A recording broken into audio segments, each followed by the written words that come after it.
Welcome to Two Cooks in the Kitchen. You know, one of the reasons for making these videos is to show you that anybody can make anything. You get a recipe, you shop for it, make sure you have all the ingredients, and you follow the recipe and you can make wonderful food. It's not that difficult.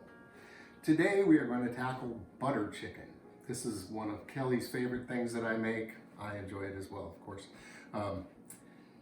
And it's a complex recipe with a lot of different parts, but it's not terribly difficult, so let's get going. I have 2.5 pounds of boneless, skinless chicken thighs that I'm cutting up with my tart knife. No, this is an actual meat knife. And I like to leave it in pretty big chunks. I'll always end up with a few scraps, but I like to get a big chunk when I'm going along here. And so we've got the chicken cut. This is a piece of ginger that I peeled and ground on the microplane, and that goes in on the chicken. We're going to add some hot chili powder. I have just a little tiny bit of this green chili powder left. I'm going to get that used up. And then I'm going to also use a little bit of red chili powder. The green chili powder was really nice. We've used it for a while. I bought it online. Came from New Mexico. It was really nice stuff. And some salt. Is that a teaspoon? This is a half a teaspoon. I don't really know that you need to measure it specifically. And some garlic, which would be maybe 5 or 6 cloves of garlic. I'm using the pre-chopped because oddly enough, during the big pandemic here, fresh garlic has been really difficult to find. So you take this and you just mix it all up. And we're going to put this in the fridge for half an hour while we prepare the next part.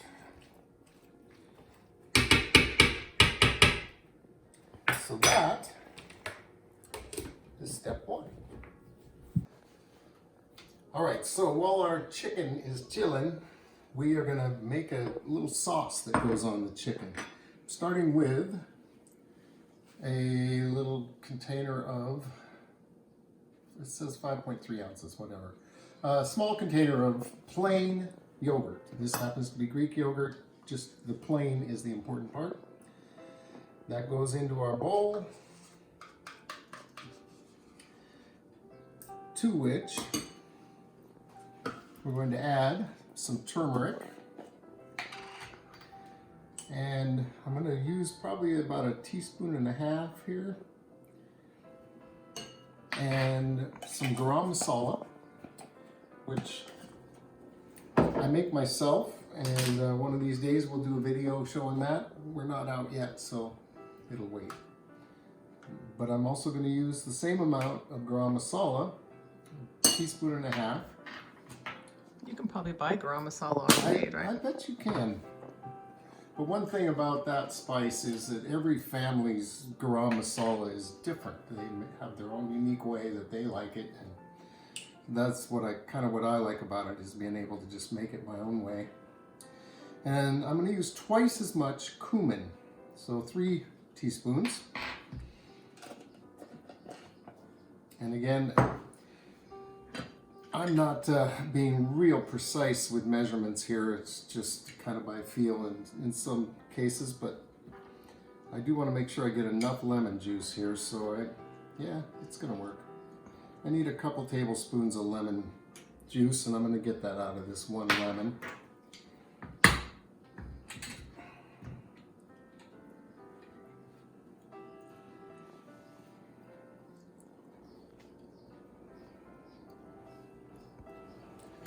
Okay, and then we're just going to mix this all up.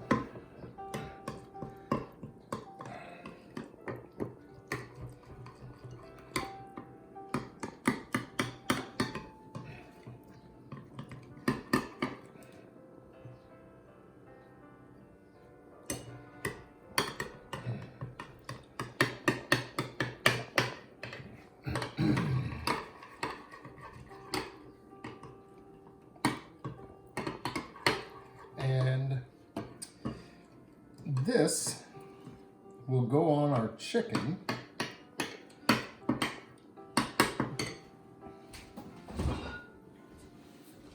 Which has been chilling.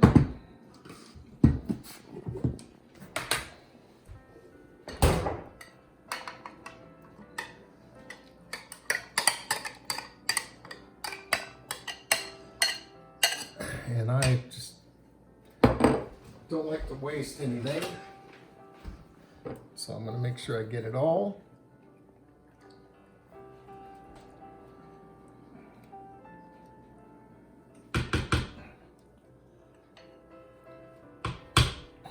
Okay. So once this is thoroughly mixed in with our chicken here, this goes back in the fridge and chills for another 3 to 4 hours.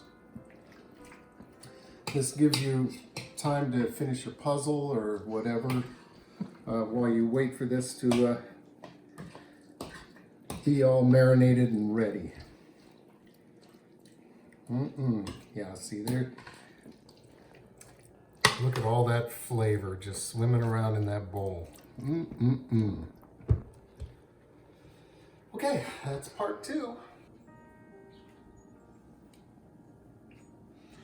So our chicken has been chilling in the fridge for about 4 hours, during which time we went to the farmer's market, we walked down to the marsh, and now we're ready for the next step. Well, we're going to cook this chicken and we've got to flip every little piece of it over. And so this is entirely optional, but the way I prefer to do it is to put them on skewers. So I just turn the whole skewer when it's time to flip it. And this works well, but it's, you know, a little messy. But so is, you know, flipping all these pieces one at a time is also going to be messy. So I think this is okay.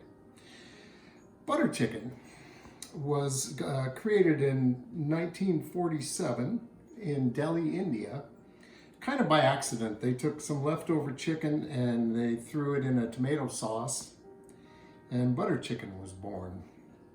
And it's basically a very spicy chicken, not in with the Indian spices, not heat wise, in a very rich tomato sauce. And hence the butter part of the butter chicken. And it's become a very popular staple in many, many countries. It's pretty well known. This recipe comes from Gordon Ramsay with a few little tweaks here and there.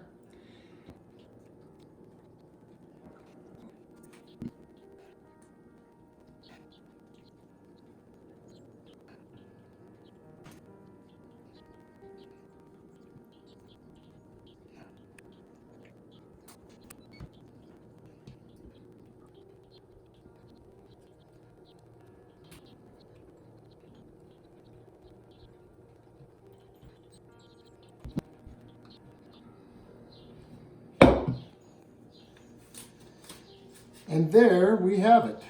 Now this is going to go in a 350-degree oven for 10 minutes. Then we're going to put a little oil on it, turn them over, and cook it for another 10 minutes.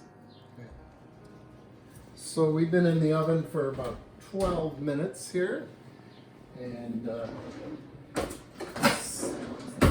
got a nice little brown going on top. Sprinkle just a little bit of olive oil on these so that when I turn them over they don't stick. I already sprayed this foil with some coconut cooking spray, coconut oil. So this will just give it a little more help. And then just carefully I'm going to turn these. So I'm trying to make sure I turn everything. It's a little bit of a trick, but it always seems to work. I've made this dish a lot of times. This is really just a wonderful thing to make. Everybody loves it. My mouth's watering right now. Okay, and that's gonna go back in for another 10 to 12 minutes. And our chicken will be done.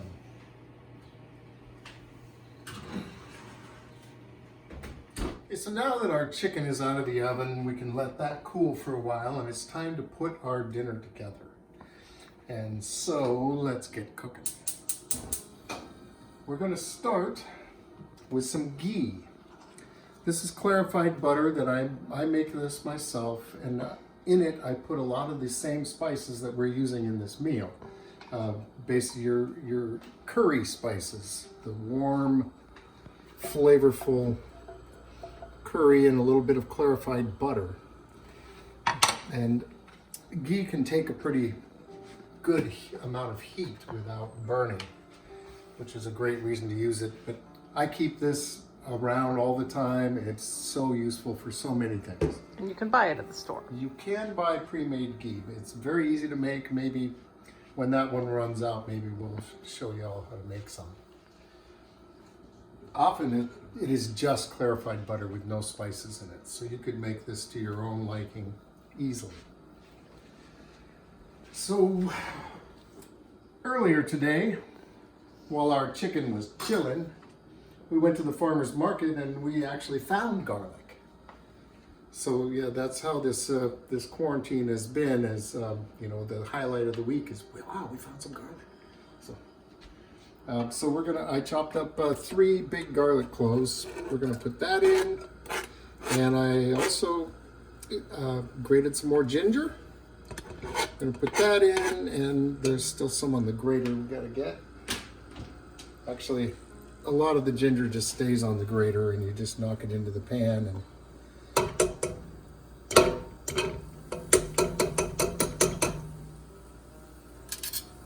not gonna do that with a knife, that's for sure.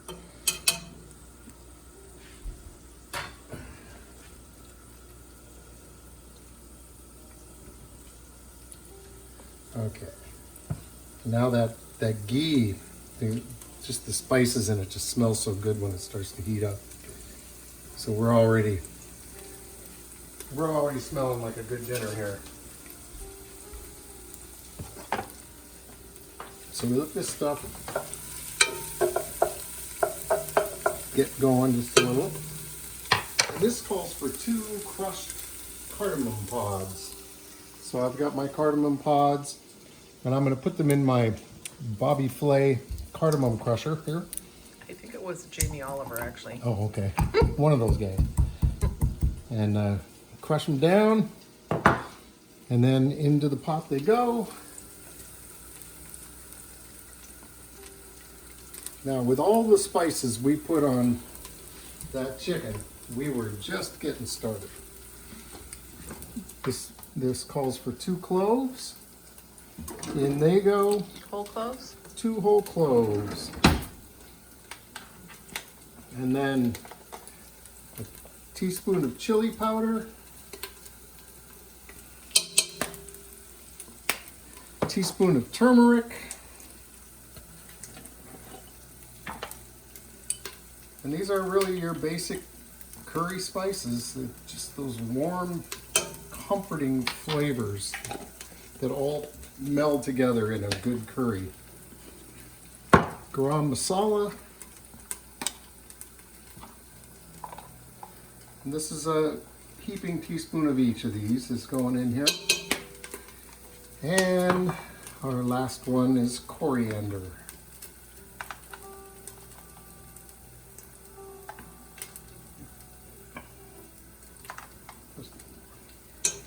Okay, and we are going to let this mix with that butter, and it's just going to cook. And as it cooks, it just gets more fragrant, and this really develops some flavor, as well as just makes the house smell great. And this is the point at which everybody starts to get hungry, but we're a long ways from dinner. Okay, so this is really fragrant now. It's just filling the house with this delicious smell. And you can see it's just starting to smoke a little bit. So we are going to add 1 large can of tomato puree. And I will warn you, at this point, Already doing it. this was loose. That's not the right lid. Oh, look at it's doing though. It's already covering the lid. I Well, it was really hot. I was not prepared. I need to warn you all that you need to be prepared at this step for the big sploot. And to this we will also add about a tablespoon of lemon juice.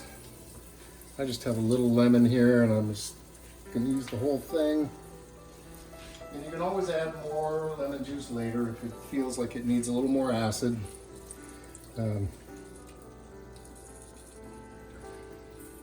So here we have all those spices, our tomato puree, lemon juice, and that is really the basis of our meal here. And what we're going to do once we get this mixed together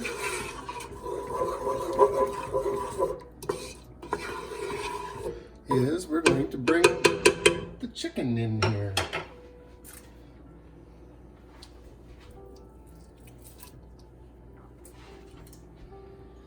So all this chicken's already pretty much cooked, but now we're going to get it in the sauce with all the other spices. And remember, we put a lot of spice on this chicken too, so it's really bringing in a lot more flavor. And this tastes nothing like a can of tomato sauce when you're all done, that's for sure. If it did, you wouldn't be making it. That's right. Somebody doesn't like that.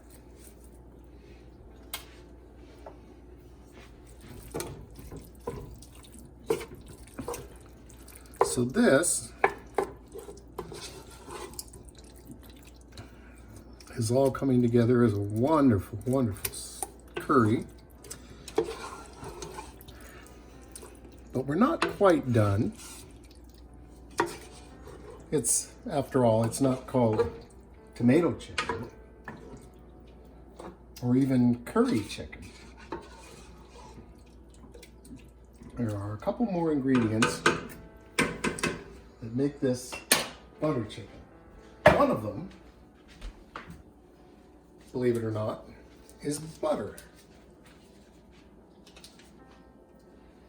Half a cube of butter goes in there, and this just melts in and smooths all this out with the tomato sauce. But the other ingredient that we're going to get in here is a half a cup of heavy cream.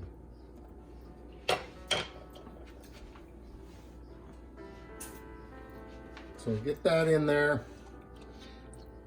and then this all can just cook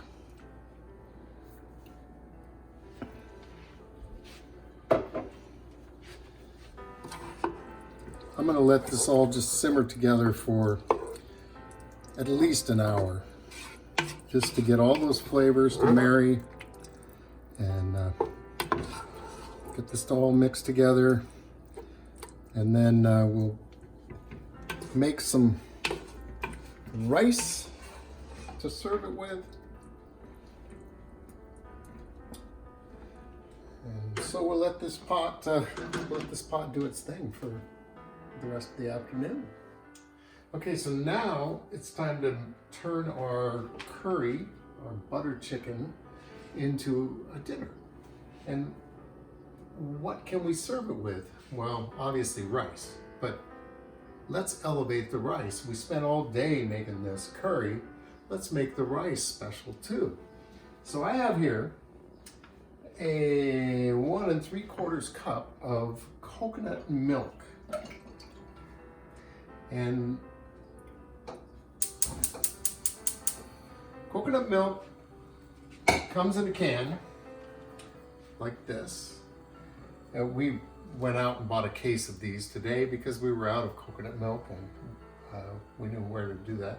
So here's the thing, the trick with coconut milk is to open the bottom of the can, because the top of the can has a layer of cream on it. And often it's not the kind that you can open with a can opener. So you open the bottom of the can, then the milk comes out and the cream is left in the bottom of the can. So I'm using the amount, whatever your rice says to use water. You use a cup of rice, cup and 3/4 of water. Substitute coconut milk instead of the water. That is a quick and easy way to elevate your rice. Another way is to add lemongrass. This is just something that's so common in all of Asia, and it just has an incredible, it adds a sweetness and a richness to anything you put it in. It's just instant elevation right here, lemongrass. And this doesn't have any purple in it, this particular stalk. But generally what you look for is you go up the stalk until the purple disappears. This is all totally green. So to release the flavor from lemongrass, it's really good to just pound it a little. You want to just kind of open it up, and then those flavors will be coming out in our rice. And it's just, it's an extra level of elevation that most people aren't expecting. Oh, you're knocking the pots around. Okay, so put that in here with our coconut milk, and as soon as this starts to boil, we're going to add our rice. Now I took a cup of rice and I rinsed it to get the extra starch off the outside of the rice, which will make for a little bit perkier rice. It won't be all clumpy and extra wet. And that was like, was that, I think it's jasmine rice? I don't know what it was. I think it is, I know. Nothing says. We keep reusing a container. It's a bulk rice. I think it's jasmine From the or co-op. basmati. It'll be good. This is kind of a medium long grain, which will be nice with our curry. So we're going to stir that around, let it come back to a boil, and then just cover it You're gonna turn it down. and cook it. Well, I am going to turn it down once it gets back Right. to a boil. You don't want to keep it boiling. Okay, so now we're there. I'm going to put it on the back burner because I can't turn the front one down very much. The beauty of multiple burners. We love this stove. We used to have a flat top, and at one point only 2 burners worked. And now we have 5 beautiful gas burners. Okay, so now we're in there. So now it's time to think about what this is going to look like on the plate. So our curry here is pretty soupy. So I think this is going to be a bowl dish. So we're not going to need any garnishes that go on the side. Any garnish we have is going to have to go on the top. So let's go see what we can find.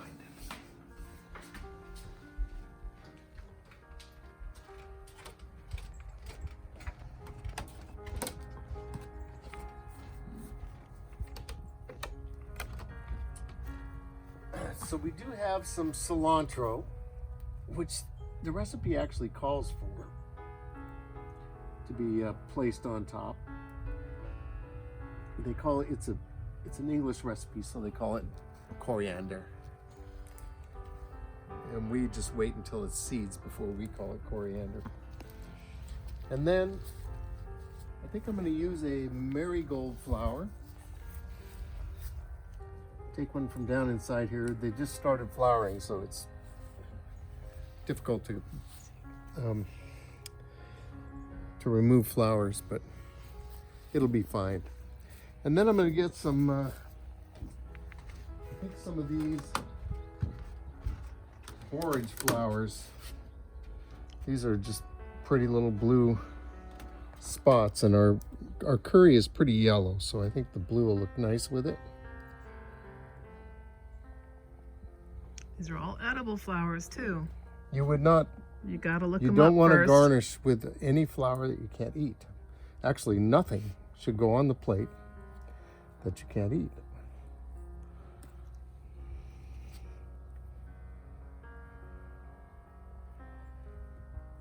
Okay, so I think this looks like it's going to be plenty.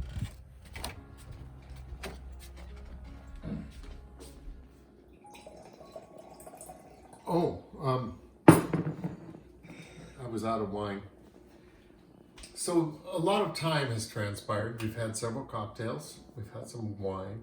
And our dinner is ready to plate up. So here we have our lovely rice. And we'll put a scump of that in each of these bowls. And this, I tell you, this is really going to be good. Always is. It's my favorite. Anytime you have the opportunity to plate 2 plates, do it, because you never know which one is going to be good for photos. So you have to do both of them. We can't eat until we take a picture of our food. I think that's becoming the norm now. And neither can my friends. Actually, They don't know. here we are. So this is it's pretty soupy, which I wrote on the recipe that this is pretty soupy, and that turns out to be just great, because look at how it just goes into the rice. It's a beautiful thing.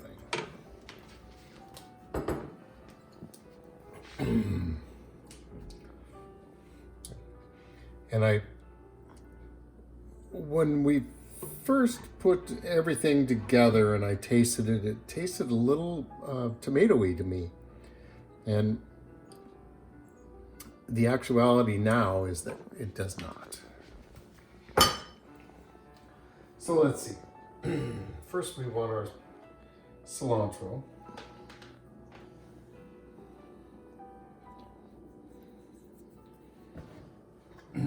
It's a flavor that just goes with everything in here. There's coriander seed in here, and cilantro is nothing but coriander to be. And I did also grab some chive flowers, because I like how you can make them rain. Well, the purple's such a pretty contrast.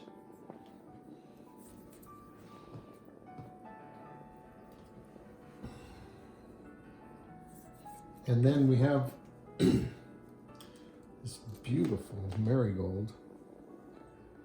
Oop, my shadow. Let's bring that around here.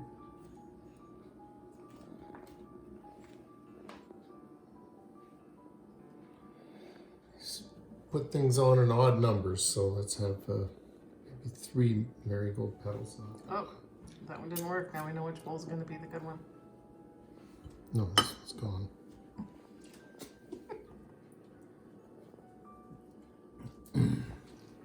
This is usually a team effort, but someone has to hold the camera.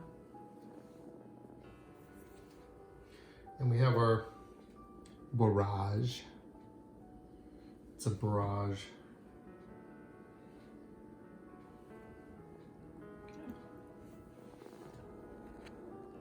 You need a little Color. edge of the plate. Look how colorful that is. Beautiful. Come on now. That's the thing of beauty. Oh, paper towels ran out.